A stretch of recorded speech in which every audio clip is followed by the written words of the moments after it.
इस सीरीज में हम देखेंगे इतिहास, और इतिहास में हम सबसे पहले बात करेंगे प्राचीन इतिहास की, और उसके बाद मध्यकालीन इतिहास की, उसके बाद आधुनिक इतिहास या आधुनिक भारत की बात करेंगे। तो हम सबसे पहले शुरू करते हैं प्रागैतिहासिक काल से। ठीक है, चलिए हम देखते हैं। दिया है इसमें कि समस्त इतिहास को तीन वर्गों में बांटा गया है।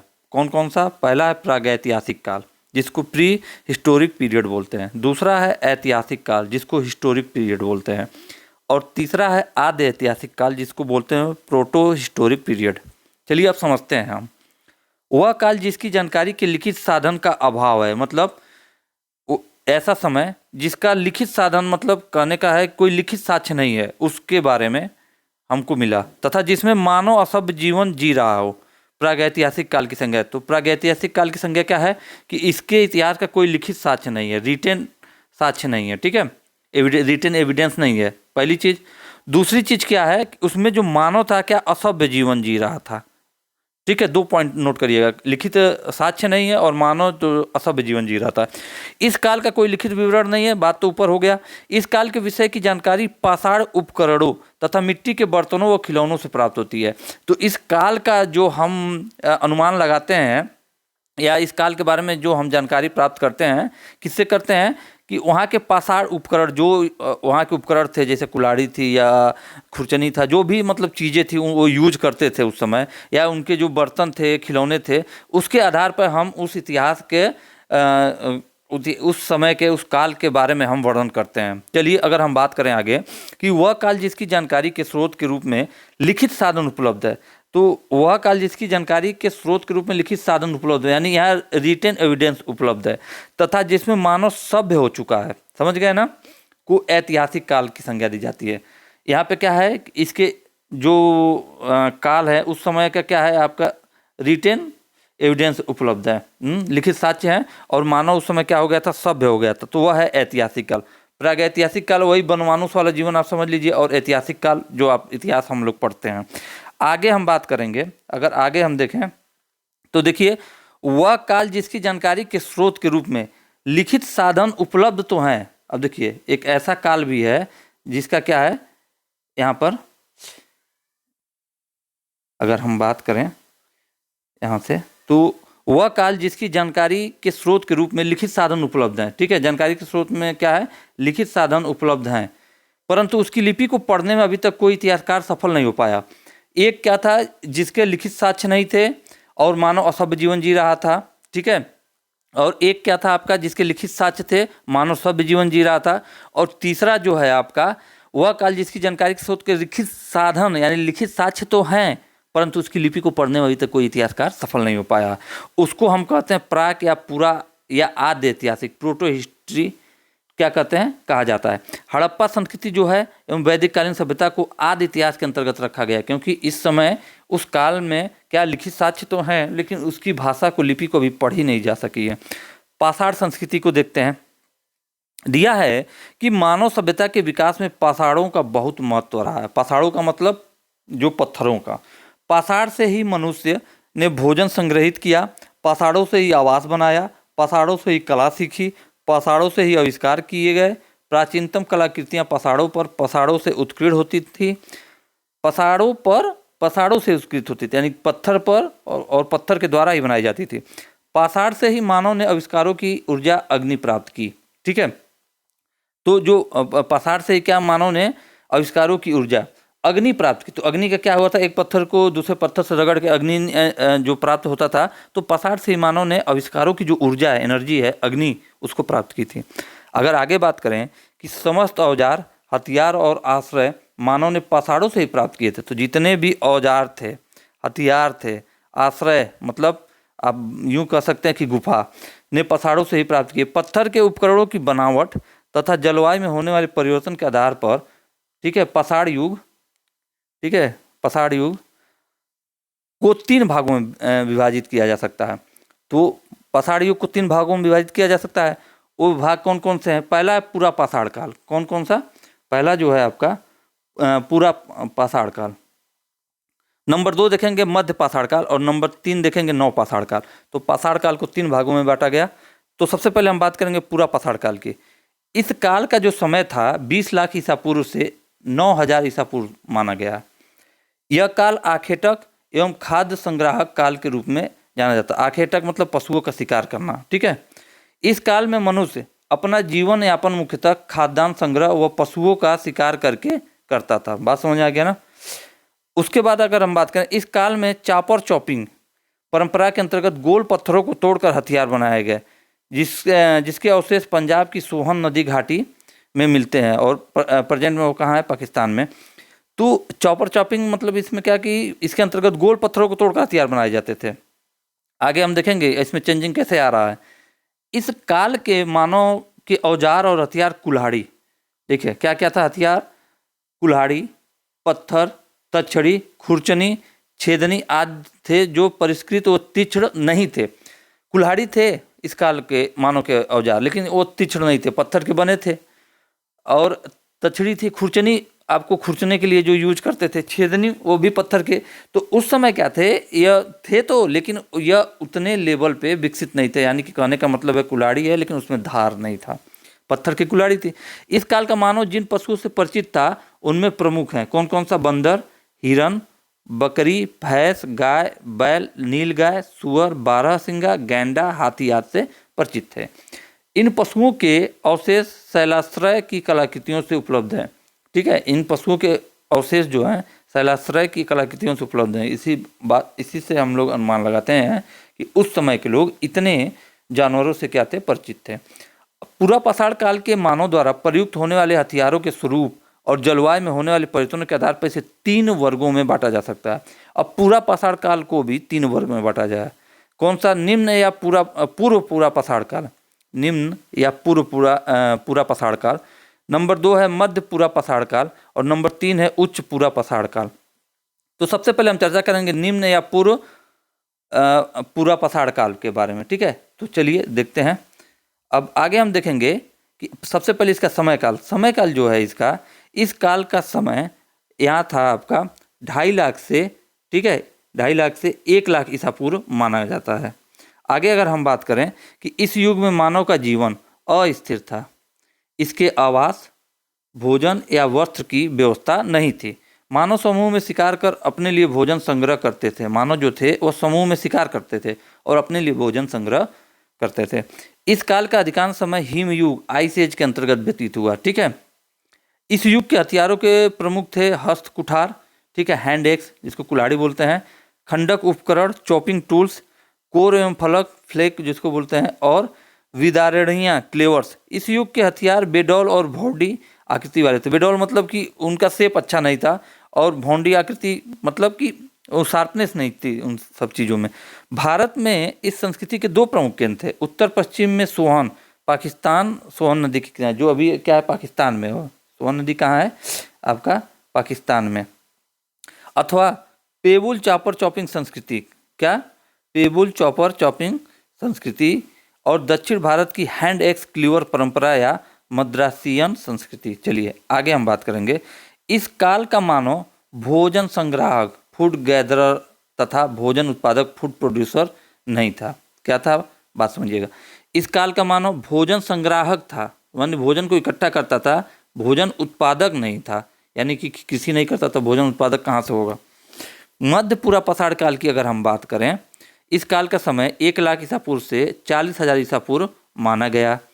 इस काल में मनुष्य ने अपने उपकरणों को ज़्यादा सुंदर एवं उपयोगी बनाया। अब क्वार्टरजाइट की जगह जैस्पर, चर्ट इत्यादि चमकीले पत्थरों की सहायता से फलक हथियार बनाए जाने लगे। प्रसिद्ध भारतीय पुरातत्ववेत्ता डॉक्टर HD सांकलिया ने मध्य पूरा पाषाण काल को फलक संस्कृति, फ्लेक कल्चर नाम दिया। इस काल में फलक से निर्मित हथियारों में मुख्य हैं बेधक, ठीक है, खुरचनी तथा बेधनी आदि। कहीं कहीं हस्त कुठार भी इस काल में प्राप्त हुए हैं। भारत में इस संस्कृति के अवशेष उत्तर पश्चिम क्षेत्र की अपेक्षा प्रायद्वीपीय क्षेत्र से ज़्यादा प्राप्त हुआ है। इस संस्कृति के प्रमुख स्थल हैं बेलन घाटी उत्तर प्रदेश में, उसके बाद हम देखेंगे उड़ीसा, आंध्र प्रदेश, कृष्णा घाटी कर्नाटक, धसान तथा बेतवा घाटी मध्य प्रदेश, सोन घाटी आपका मध्य प्रदेश, नेवासा आपका महाराष्ट्र इत्यादि। सिंध, राजस्थान, गुजरात, उड़ीसा इत्यादि क्षेत्रों में भी इस संस्कृति के प्रमाण मिलते हैं। यद्यपि मानव इस काल में भी भोजन संग्राहक ही था, तथापि अब यह गुफाओं और कंदराओं में वास करने लगा। इस काल में अग्नि का प्रयोग बड़े पैमाने पर होने लगा एवं मृतक संस्कार परिपाटी भी प्रचलित हुई। ठीक है, यह आपका था मध्य पूरा पाषाण काल के बारे में। और अब हम देखेंगे उच्च पूरा पाषाण काल के बारे में। तो यहाँ हम देखेंगे कि इस काल का जो समय था वो 40,000 ईसा पूर्व से 10,000 ईसा पूर्व माना गया। इस काल का विस्तार हिमयुग की उस अंतिम अवस्था के साथ रहा जब जलवायु अपेक्षाकृत क्या हो गई थी, गर्म हो गई थी। विश्वव्यापी संदर्भ में इस काल की दो विलक्षणताएं क्या, नए चकमक उद्योग की स्थापना और ज्ञानी मानव तथा आधुनिक प्रारूप के मानव, ठीक है, आधुनिक प्रारूप के मानव होमोसैपियंस का उदय। ठीक है, इस काल में मानव विकास की प्रक्रिया और भी अधिक तीव्र हुई थी इस काल में। ठीक है, ब्लेडो पत्थरों के पतले फलकों से हथियार बनाने की कला मध्य पूरा पाषाण काल में भी प्रचलित थी, किंतु इस समय इनका प्रयोग बढ़ गया।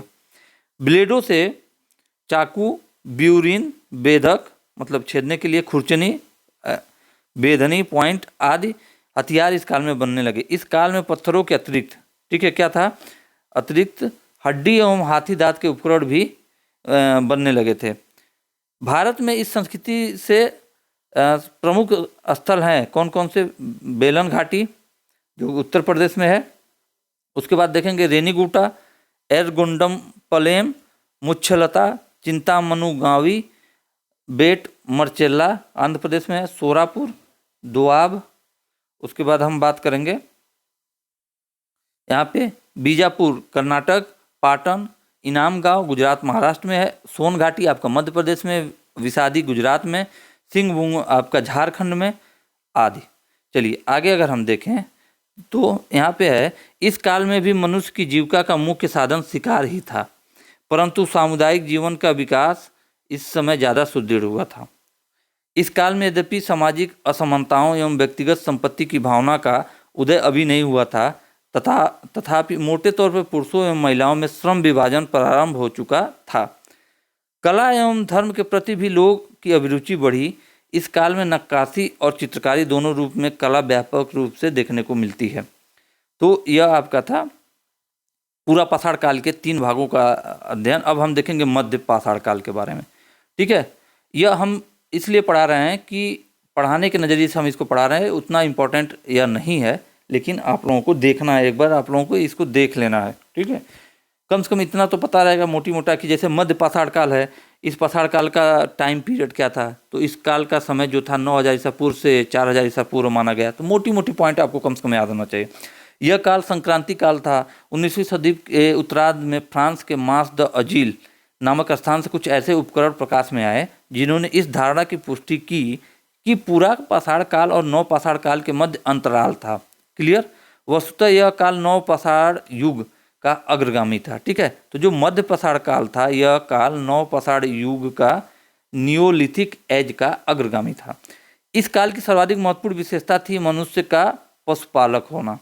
क्या था सबसे अधिक विशेषता? यानी कि मध्य पाषाण काल में क्या शुरू हो गया था, यह लोग पशुपालन शुरू कर दिए थे। तो अगर पूछे कि पशुपालन कब से शुरू हुआ था, तो मध्य पाषाण काल से। इस काल में प्रयुक्त होने वाले उपकरण आकार में बहुत छोटे होते थे। इनको लघु पाषाणोपकरण माइक्रोलिथ्स कहा जाता था। लघु पाषाणोपकरण 2 प्रकार के हैं, और ज्यामितिक लघु पाषाणोपकरण तथा ज्यामितिक लघु पाषाणोपकरण। इसको हमने संधि विच्छेद करके मैं बोल रहा हूँ। अगर हम बात करें कि पाषाण उपकरणों के निर्माण के लिए क्वार्टरजाइट के स्थान पर जैस्पर, एजेट, चट आदि जैसे कच्चे पदार्थ का प्रयोग इस काल में होने लगा। अगर हम बात करें आगे कि इस समय के हथियारों के प्रमुख थे इकधार फलक, ब्लैक्ड ब्लेड, बेधनी। ठीक है, क्या था? बेधनी, अर्धचंद्राकार तथा समलंब। ठीक है, नव पाषाण काल की बात करते हैं, यह इंपॉर्टेंट रहेगा। टाइम पीरियड देखिएगा, तो जो इसका अगर हम टाइम पीरियड की बात करें तो नव पाषाण काल का जो टाइम पीरियड था, इस काल का समय 6,000 ईसा पूर्व से 2,000 ईसा पूर्व माना जाता है। प्रागैतिहासिक काल, द प्री हिस्टोरिक पीरियड में मानव विकास की प्रमुख सीढ़ी नव पाषाण कालीन संस्कृति थी। बात समझिएगा, प्रागैतिहासिक काल में मानव विकास की सबसे प्रमुख सीढ़ी नव पाषाण कालीन संस्कृति थी। यद्यपि कालक्रम के हिसाब से यह युग काफ़ी छोटा था, ठीक है, क्योंकि देखिए 6000 से 2000 यानी 4000 ईस्वी तक चला, मतलब 4000 इसका टाइम पीरियड था, 4000 साल। तथापि सारे क्रांतिकारी परिवर्तन इसी युग में क्या हुआ था? सबसे पहले देखिएगा, इम्पोर्टेंट देखिएगा, जो नौपाषाण काल, ये इम्पोर्टेंट करिएगा। तो नौपाषाण काल में हम देखेंगे कि इस काल में मनुष्य भोजन संग्राहक से भोजन उत्पादक बन गया। क्या बन गया था? भोजन संग्राहक से भोजन उत्पादक बन गया, यानी कृषि करना शुरू कर दिया। और मध्यपाषाण काल में पशुपालन शुरू कर दिया था। अब अस्थाई बस्तियों की स्थापना, ठीक है, होने लगी। अब ऐसा नहीं था कि मानो आज कुछ दिन यहाँ है, कुछ महीने यहाँ है, कुछ महीने उसके बाद कहीं और है, ऐसा नहीं। अब क्या, ये लोग अस्थाई बस्तियाँ बनाने लगे।